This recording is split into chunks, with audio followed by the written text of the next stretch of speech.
This is the Storyworks Roundtable, where we have conversations about craft. Because becoming a successful author begins with writing a great story. Hello and welcome to this week's Storyworks Roundtable. Thank you so much for listening, and if you enjoy this show, please give us a rating. That will help our discoverability and bring more writers into our happy little community here.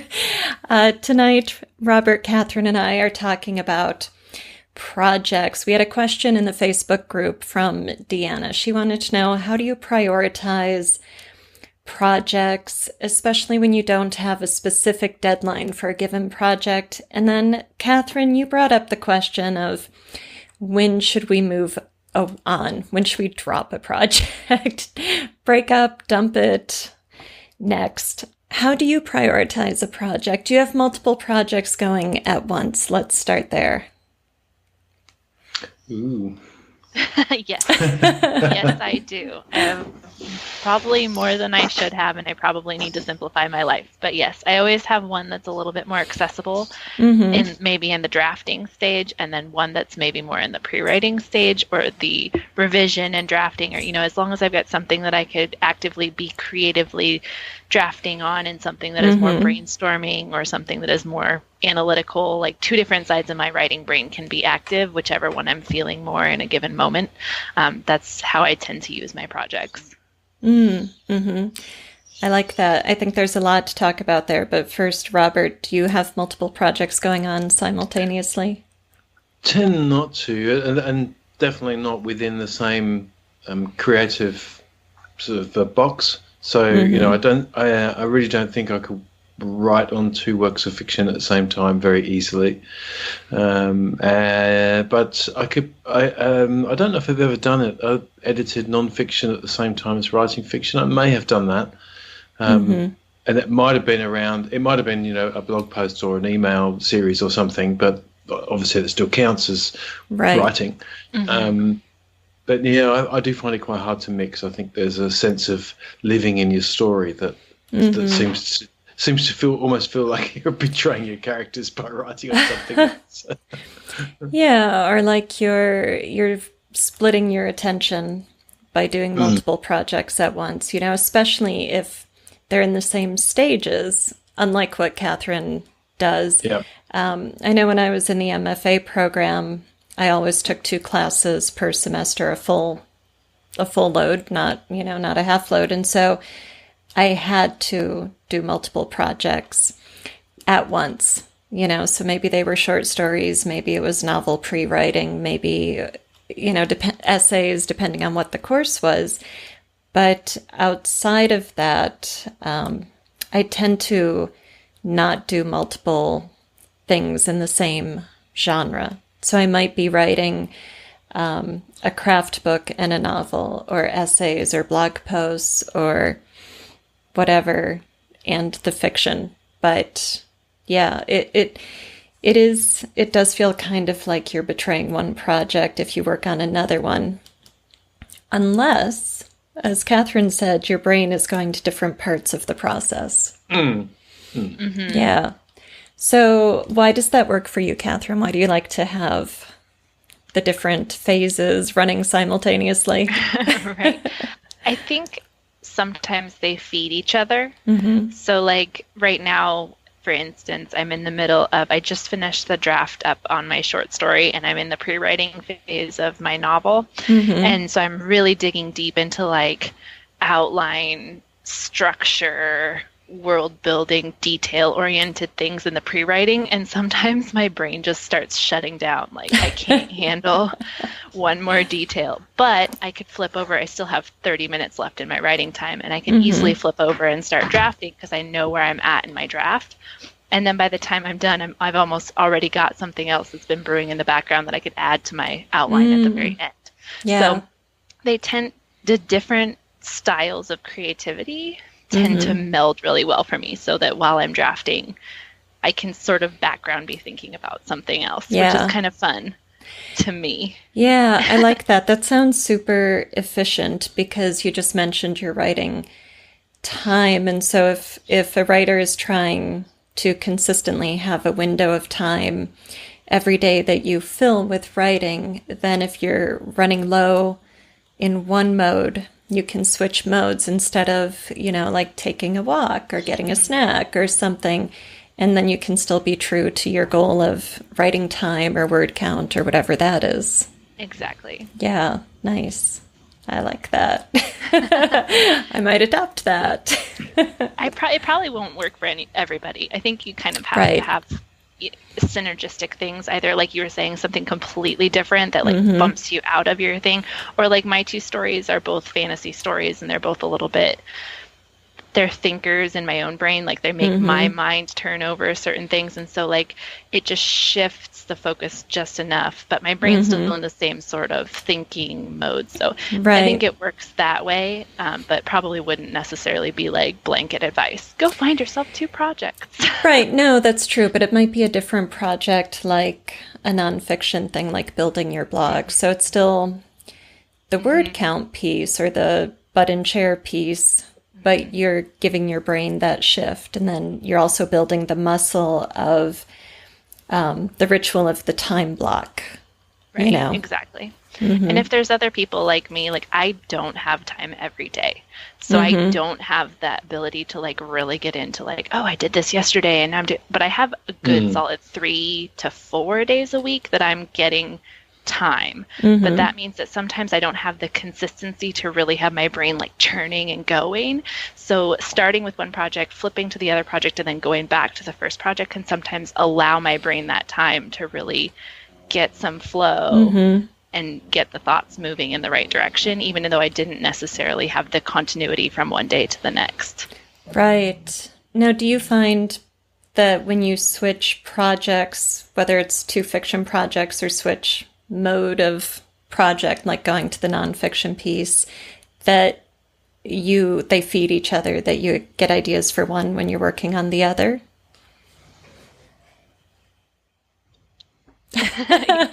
Yes, I feel like I'm doing all the talking this time. What? Hey, that's a change. Go for it. Yes, I feel like they definitely feed each other. And I think that's why I love doing it and why I have to have things in different sections, because it helps me to feed the one to think about the other. So, yeah. Yeah, it sounds like what you're doing isn't multitasking. It's just taking advantage of a creative state. Exactly. Yeah, which makes a lot of sense if your time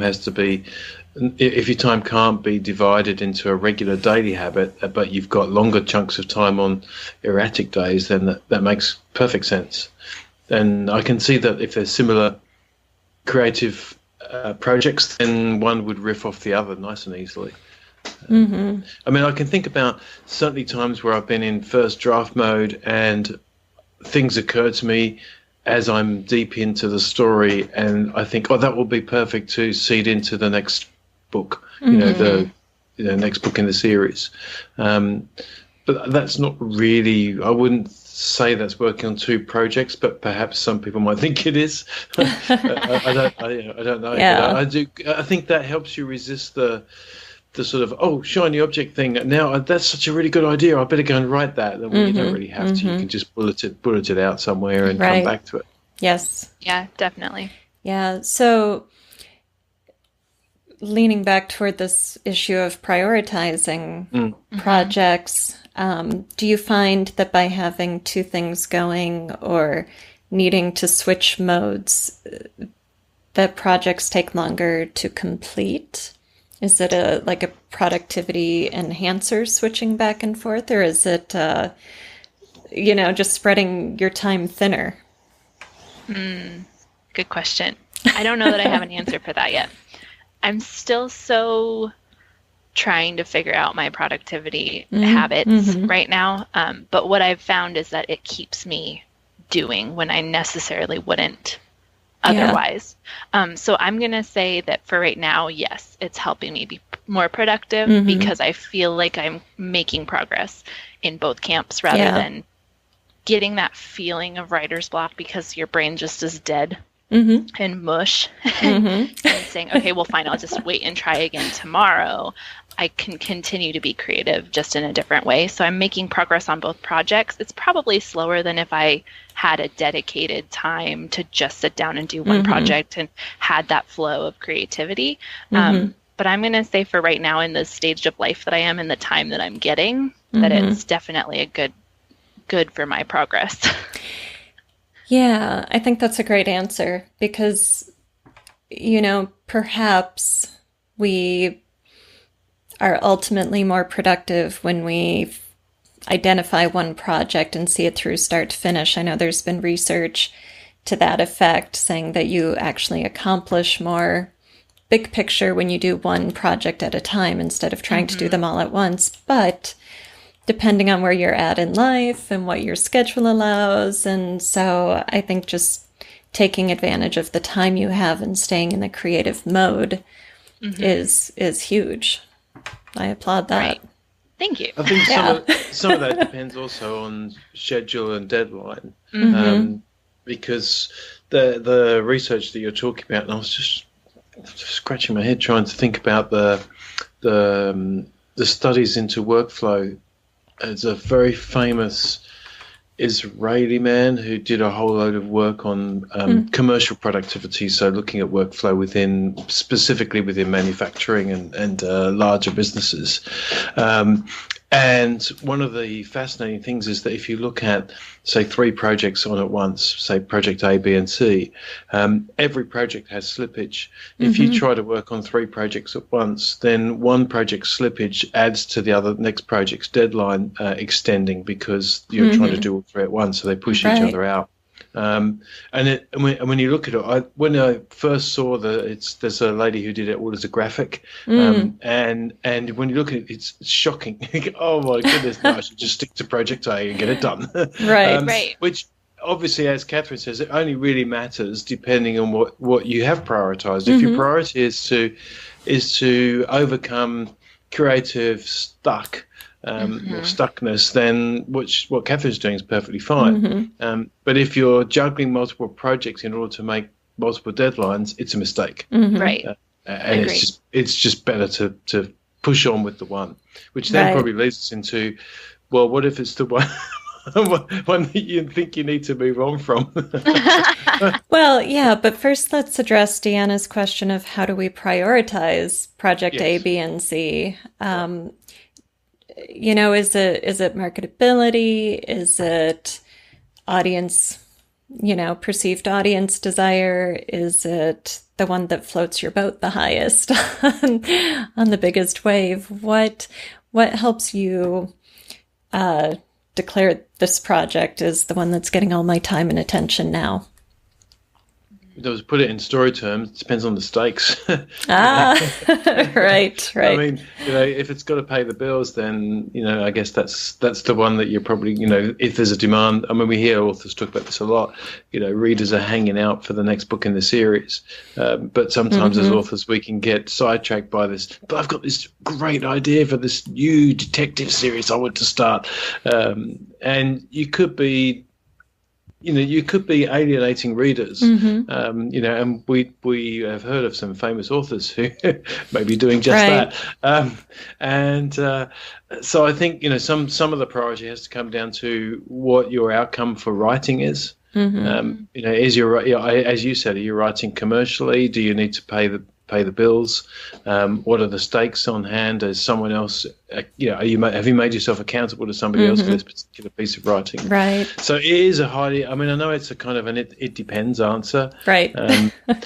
And I think if you want to, my advice to somebody who's trying to hone their creative voice would be go with the projects that excite you.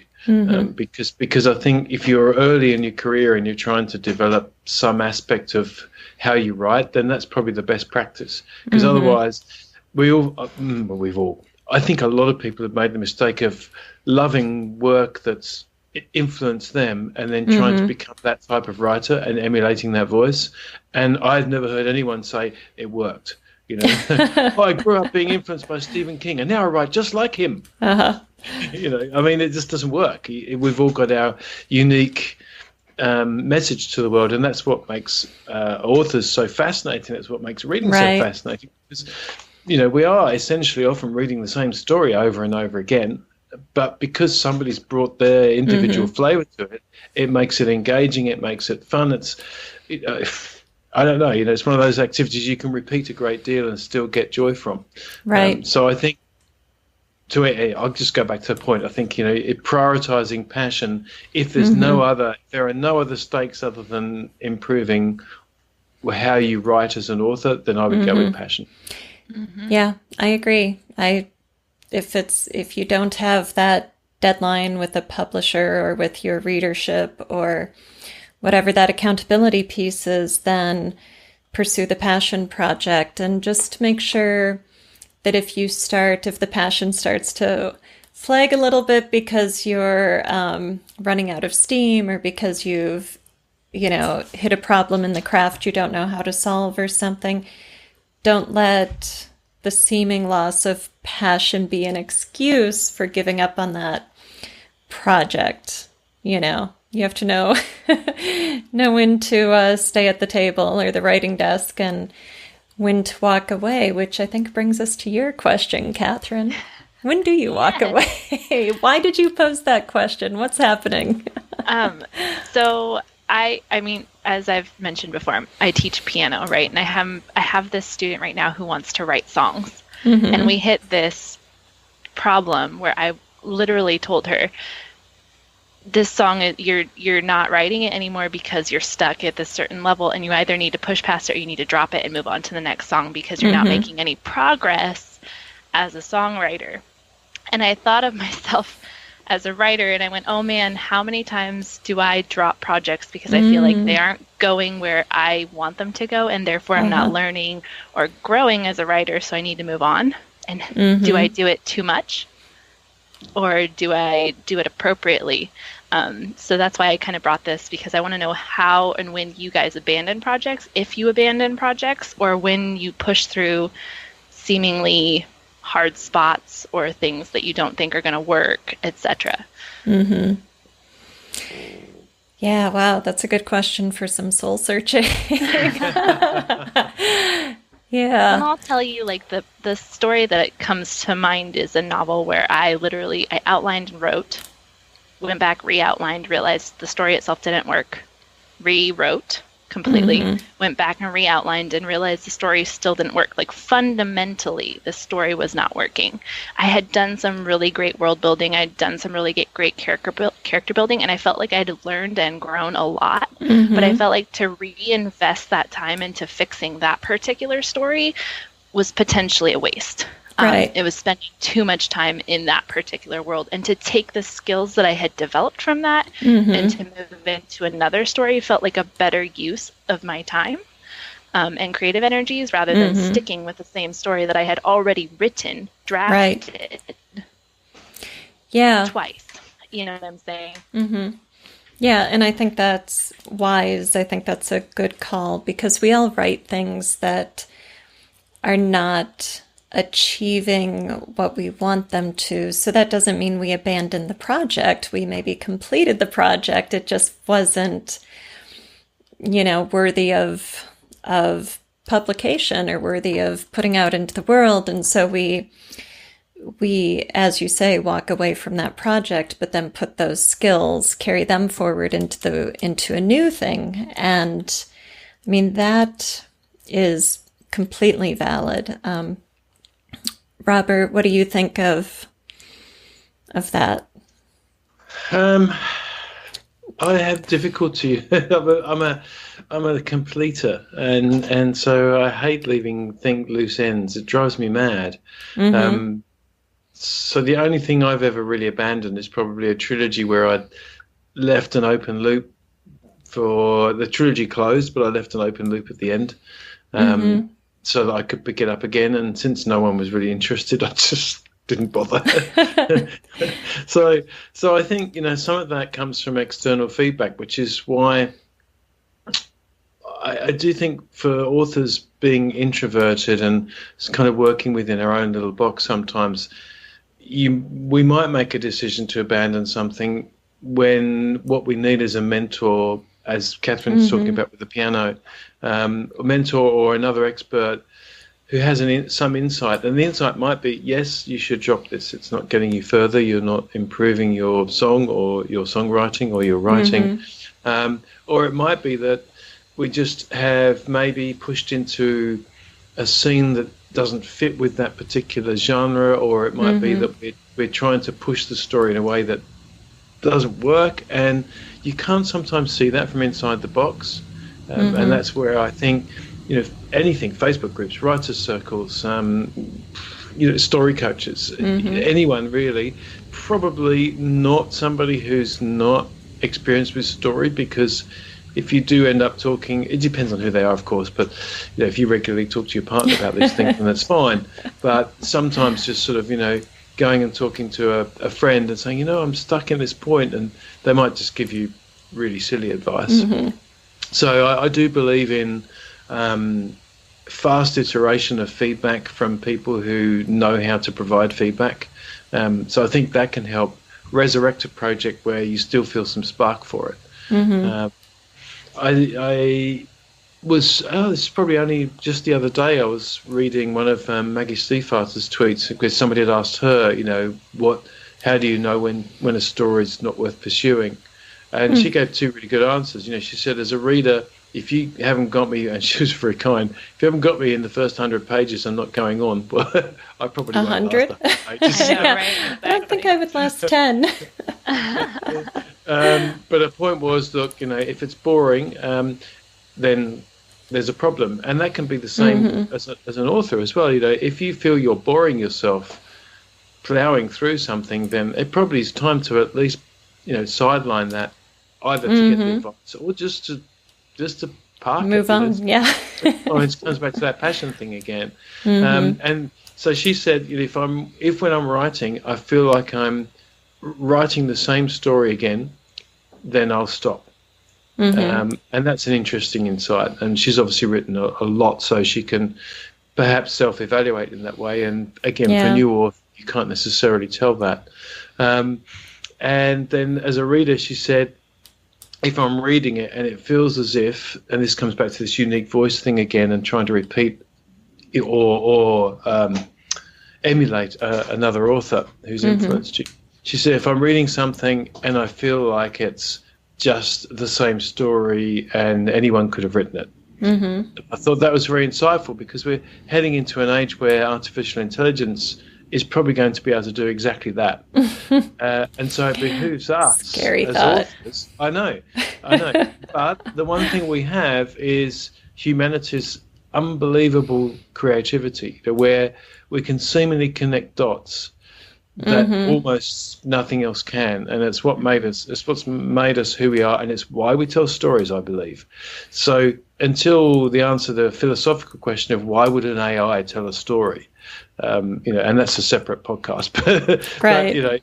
But, so I think it comes down to that, are we expressing a unique voice? And if you feel like you're just trying to regurgitate a story because you think that's how that story should be, then I do think that's time to reevaluate that project. Yeah.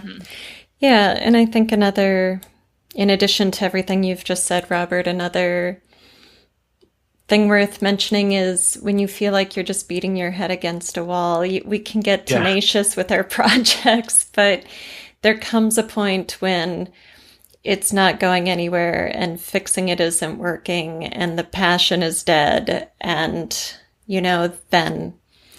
then what do you do? Some ideas just don't work. They just, the story, the character, there's some flaw at the core of it, or it might not be the idea or the character. It might just be in the execution. And maybe what you need to do is kill that story, and the idea or the character or whatever the germ of it is that you're in love with, maybe it'll stay with you. And in a year or 2 or 10, when you're a more evolved writer, that could come out in a new form that is exciting, that is relevant. Speaking of which, It's the end of March and the end of our first quarter of 2019. So how are we doing with our goals and our projects? We had our annual New Year's 2-episode year in review / goals for the year ahead. So let's touch base on that and hopefully motivate our listeners by sharing some of our struggles, successes. Hopefully both, right? Both struggles and successes. Hopefully, right? Yes. Yeah. Yes, hopefully. Yeah. Mm-hmm. Yeah. Writing is a profession of struggle. And passion, though. Very profound. Yeah. Yes.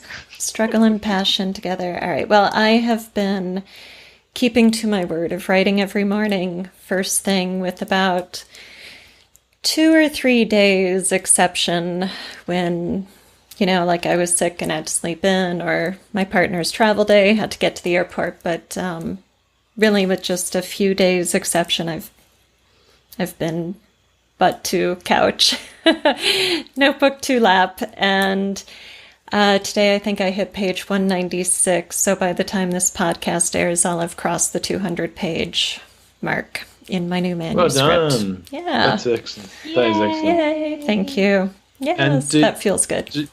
Do you feel like that's brought in a habit or a routine that you either previously had and have now re-engaged in or never had? How has that changed things? It feels really powerful to be committed to the time slot, to the practice, because I've done that before with meditation or with yoga, and I've had long stretches in the middle of projects of writing consistently every day, but not necessarily in a given time slot or in a given manner. And there's that power of ritualizing something you want to make a habit. So I'm finding that's effective is, get out of bed, make coffee or tea, sit down and write. And one thing that I find is a little bit of a glitch in my system so far is the phone notifications being a distraction, because I like to stream music from my phone, because then if a song comes on that's too loud, the volume's here, I don't have to get up and walk over to the speaker or anything. But that means taking my phone out of airplane mode in the morning, and then something pops up. So maybe it's just a willpower muscle I need to work on. I need to get the music going and then train myself to put it right into do not disturb mode, because that does break my concentration just a little bit, and sometimes it calls me to it. So it hasn't prevented me getting done what I want to get done, but I am noticing it's not ideal. It's not something I want to continue interfering. That's interesting, with isn't it? me. Because it's literally one simple tap. Right. So it's not as if it's you don't have to leap very far from where you're at. So I wonder if there's a part of your mind that wants to stay connected because of the fear of missing out. Because I think that's what the internet has trained us all on. Yeah. Oh, yeah. Well, I think it's you hear the sound, and if the phone is sitting, on the coffee table or something, it's in visual range. And so I glance up from the words I'm writing, and I consume, if it's an email, I'll ignore it. But if it's a text message, I want to see it. But just that half a second of glancing at the phone and then my brain shifting out of my historical fiction world into what is that? Do I need to give it attention? And then back, even if it's only a second or two, I think it matters quite a bit. Yeah, because you're in first draft mode, and all of a sudden you've gone from historical fiction to Richard wondered what the text said. Hang on a minute, this is 1812. They didn't have text. Yeah. Yes. So that's an interesting one, isn't it? Yeah. Okay. Yeah. I do think the addiction of the internet is a modern day writer's problem. Mm-hmm. It is. Definitely. It is definitely. Yeah, definitely. And it's that if I don't have the phone, I can't stream the music, and then the volume's up or it stops streaming, and then I have to get up off the couch to go change it. So I have to train myself to hit do not disturb when I sit down. Yeah, anyway, it's a wonderful Yeah. progression that you've done. So that's congratulations. Thanks. Yes. All right. Who wants to update us? Yeah, okay. Mine's not huge. I haven't added any more words to the current work in progress, but I've made progress toward the next sort of stage of being able to put more routine into writing. So I think I've only got, where are we? April the 3rd. I think April the 3rd is my last day at the casual work I've been doing. So I'm getting back out of that and coming back to full-time self-employment due to a lot of restructuring of personal life and things around us. Nice. Which is really good. In the meantime, I have been rereading from scratch where I'm at with the first draft, which is already over 50% through.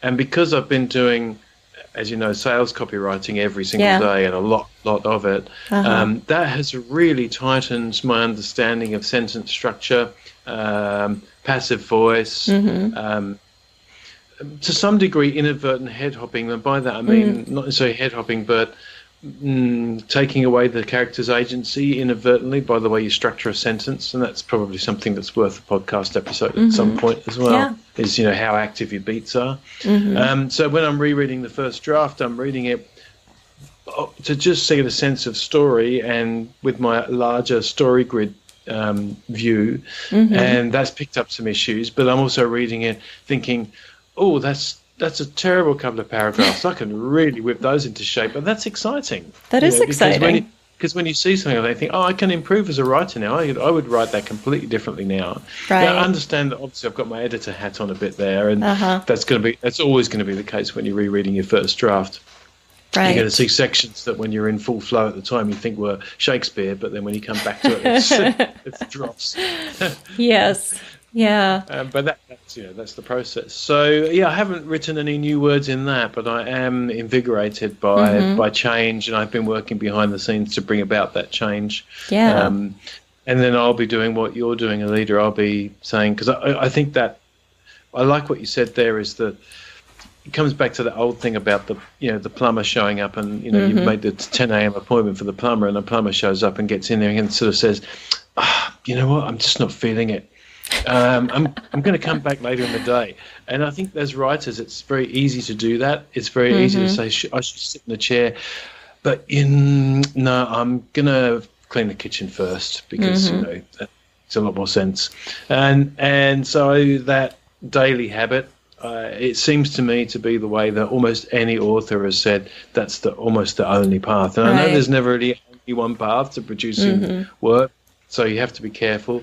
And if you look at those who have made it a career, though, they're the ones who have just gone, even if it's only an hour a day, it's the same time every day, and I'm just going to do it till it's done. Right. Well, congratulations on... I think that's very exciting news. Lots of progress and changes and new skills happening. Yeah, Thank definitely. you. It's very cool. All right, Kathryn, what's your update? Give us the good news. Yeah, it's actually been really good. So I hit the end of February feeling very much like I was not accomplishing as much as I wanted to.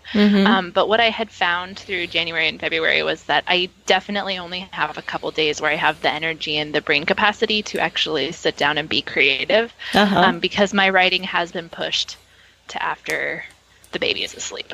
Right. So there are a few days where I can really just sit down and I can go and I can do some work. So I've plugged in those days. I've been pretty faithful about it. So through March, I actually managed to finish the second draft of my short story. I'm heading into a full revision here, and I'm really excited about it. I feel like I have a really good base. Yeah. And it's going to really take off. And then I've been outlining, storyboarding, plot and character arcing my novel, and I feel like probably I got another about month of that to where I'm going to feel really good about going into my first draft. So I feel like I'm making really good progress. Like I'm actually making progress, which is great. Like you have no idea. Sometimes like I get done from my creative time and I walk out into the living room. I'm like, ta-da! The crowd goes wild. Yeah, exactly. And my husband's like, yay. Like, good job. That's all I needed. Good job. Oh, cool. So, but yeah, it's good. I feel like I'm finally like, I can be like, I'm a writer again because I'm physically doing the action of writing. So it's good. That's yay. Awesome. So cool. And with 2 projects going simultaneously, it feels productive and great. And that she's prepared to wow. tell us about. I'm sure she has. Yeah, way she more has than 6 that. other projects. And thank you for listening to the Storyworks Roundtable. Find all our shows, show notes, and videos at storyworkspodcast.com.